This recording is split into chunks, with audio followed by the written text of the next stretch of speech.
So JNTUK 2-1 BTech exams అన్నిటికంటే ముందు complete అవ్వడం అయితే జరిగింది. తర్వాత 2-2 కూడా కంప్లీట్ అవ్వడం జరిగింది. ఇంతకుముందు ఒక అప్డేట్ ఇచ్చాను. అది జేఎన్‌టీయూ యూనివర్సిటీ అప్డేట్స్ ఛానెల్‌లో. సో ఇప్పుడు ఈ పేపర్ వాల్యుయేషన్ గురించి గానివ్వండి, ఈ రిజల్ట్స్ గురించి గానివ్వండి స్టూడెంట్స్ ఎదురు చూస్తా ఉన్నారు. అప్డేట్ ఎప్పుడొస్తదా అని జెప్పేసి. సో మనకి ఇది మామూలే గాబట్టి దీని గురించి చెప్పదలిచాననమాట.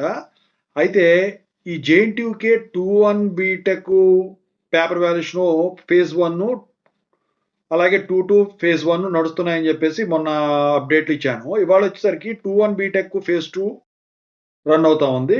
అలాగే 2-2 బీటెక్ ఫేజ్ 1 రన్ అవుతా ఉందనమాట. సో మీ అందరికి తెలుసు నోడల్ సెంటర్స్‌లో ఇది ఈ 2-1, 2-2 బీటెక్ పేపర్ వాల్యుయేషన్ అనేది జరుగుతా ఉంటదని జెప్పేసి.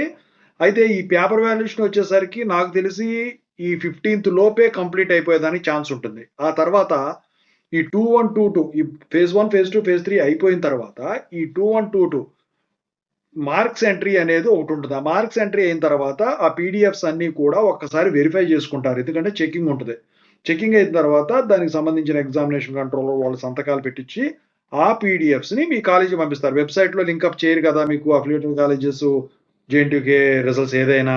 అయితే ఈ 2-1, 2-2 బీటెక్ పేపర్ వాల్యుయేషన్ అప్పుడు కంప్లీట్ అయిపోతుంది కాబట్టి మార్క్స్ ఎంట్రీకి ఒక వారం వేసుకున్నా కూడా ఈ డిసెంబర్ ఎండింగ్ లోపు మీకు 2-1, 2-2 బీటెక్ రిజల్ట్స్ అయితే డిక్లేర్ చేసేదానికైతే మాక్సిమం ఛాన్సెస్ అయితే ఉన్నాయన్నమాట.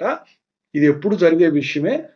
అయితే పేపర్ వాల్యుయేషన్ ఎలా జరుగుతది అని జెప్పేసి చాలామంది స్టూడెంట్స్ అడుగుతా ఉన్నారు. నేనెప్పుడు చెప్తానే ఉన్నా. 2-1 బీటెక్‌లో ఒక సబ్జెక్ట్ వచ్చేసరికి టఫ్‌గా జరుగుతది.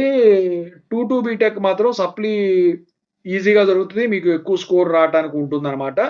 అయితే మధ్య కాలంలో 2-1 బాగా లూజ్ అయిపోయింది పేపర్ వాల్యుయేషన్. కానీ ఇప్పుడు మళ్ళీ వచ్చేసరికి కొంచెం స్ట్రిక్ట్ జరగటం అయితే జరిగింది. అంటే రాసిన వాళ్ళకు రాసినట్టు న్యాయం జరుగుతదన్నమాట. అయితే ఇప్పుడు ఉన్న యూనివర్సిటీలన్నిట్లో కూడా లిబరల్‌గా జరిగే పేపర్ వాల్యుయేషన్ ఉన్న యూనివర్సిటీ ఏదన్నా ఉందంటే జేఎన్‌టీయూకే అనమాట ప్రస్తుతానికి. ఇక ఇది అటానమస్‌లో కన్వర్ట్ చేయటమే ఇది అఫిలియేటెడ్ తక్కువ అవ్వటానికి కారణమైంది. సో మీకు తెలుసు కదా! చాలా కాలేజీలు కూడా అటానమస్‌లు అయిపోయినాయన్నమాట. సో ఫ్యూచర్‌లో ఇక ఉన్న అఫిలియేటెడ్ కాలేజెస్ కూడా అటానమస్ అవుతాయి అనడంలో ఎటువంటి సందేహం లేదు. ఓవరాల్‌గా అటానమస్ వాళ్ళు వాళ్ళ రిజల్ట్స్ వాళ్ళు డిక్లేర్ చేసుకుంటారు.